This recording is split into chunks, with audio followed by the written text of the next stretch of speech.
Good evening, everybody. Today we're gonna have in our studio as Elex 2 the review by the game marks of the returned Piranha Bytes. Many years have passed since the end of the war against the hybrids and the jacks. The hero of the first episode has retired to live as a kind of hermit.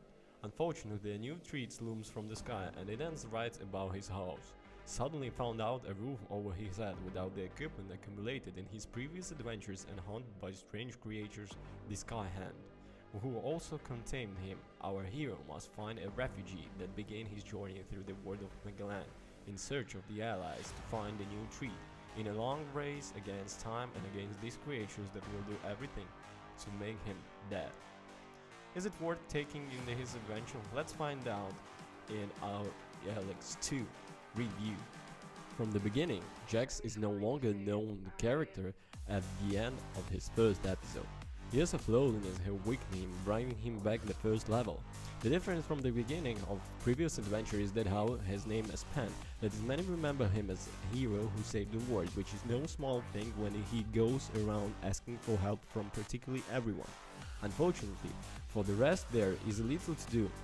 We have to start from scratch, so you have to accumulate experience these 2 points on various attributes: strength, dexterity, construction, intelligence and acumen, which the effects usable equipment, dialogue and skills. The latter is the case in particular all Piranha Bytes games, can only be learned from the various teachers spread around Magellan, all of which are very expensive. Of course, if it's not possible to acquire all new skills available because you have a limited amount of learning points to invest. In this way, the development of the character becomes a very personal fact and opens up possibility of replaying entire adventures several times, naturally choosing a completely different progression. Another typical trademark of Piranha Bytes is the lack of the real classes. The specialization of decks in effect decides by the attributes and skills developed as well as by the chosen faction.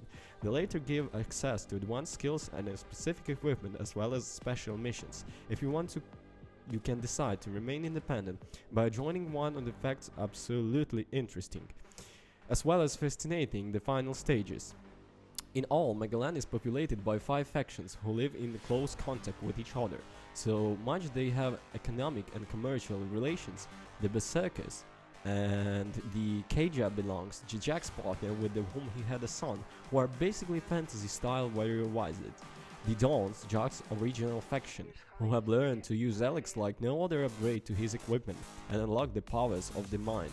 The Morkans warriors who invoke the help of a brutal god to become stronger in combat, who have life and the ground. In a maze of tunnels, particularly since the meteor hit Magellan, the outlaws still active despite being overwhelmed by the berserkers live by creating drugs that enchase them in each aspect. Finally, the Celtics, a religious and ultra-technological faction which used to know Jax can only join the Outlaws or Celtics if he has reached level 20, another faction. Consider that each faction make the gameplay slightly different, especially in anticipation of the endings. Be that is made that the main object of the entire adventure is to create a force that will counteract the new alien enemies, bringing it together in outpost led by old acquaintance from the first chapter. If you haven't figured out, Elex 2 is an open world action RPG, where you have to sweat everything, especially at the beginning, but bluntly it's classic Piranha Bytes game, with the difficulty curve standing very steep and then getting sweet towards the second half of the game.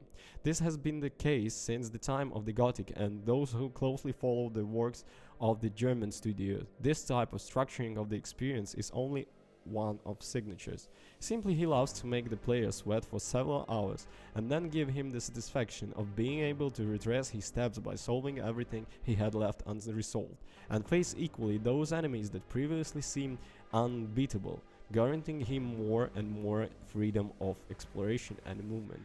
Some may find beginning a bit too brutal, almost survival, but usually this is the player who loves the Gothic, and Ryzen and the first Elex ask why there is the code the game works step by step that is dominated with experience and acquainted power.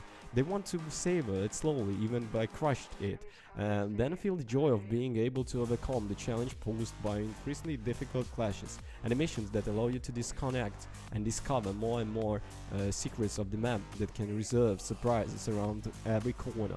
Of course, the sense of disorientating by some it might be understandable, as are the circumstances of certain roughness of the background of their accessory elements, but in general, those who approach Elex 2 aware of its philosophy would the hard to complain about the progression. After all, the inspiration is one classic role-playing games from which Piranha Bytes never detached completely. So, at the beginning, Jacks risk everything and slapped by a little by one. Exploration is slow because you have to pay close attention to where you go, trying not to end up with the arms of some wandering troll, some particularly nervous cyclops, or even just a raptor hunting for food. The game world itself is a large patchwork of biomes, each tied to a specific faction. As always, Piranha Bytes has managed to create a harsh and every varied map built both horizontally and vertically, made up of snow-covered areas, steep mountains, rain-built laboratories, building places on previous rock ridges, impregnable fortress, and so on. So on, keeping on. So the details of the game is outstanding. Elex 2 has all. It's about the conclusions. Elex 2 has all strengths and weakness of Piranha Bytes game was well kept in progression of each character, which leaves the player wide freedom for the choice, and with the world built very well. It plays some technical problems and artificial intelligence of the enemies not quite at the top, and a fairly lackluster narrative side. In some respects it's sublime, in others it shows some historical flaws that more than one might not want to overlook.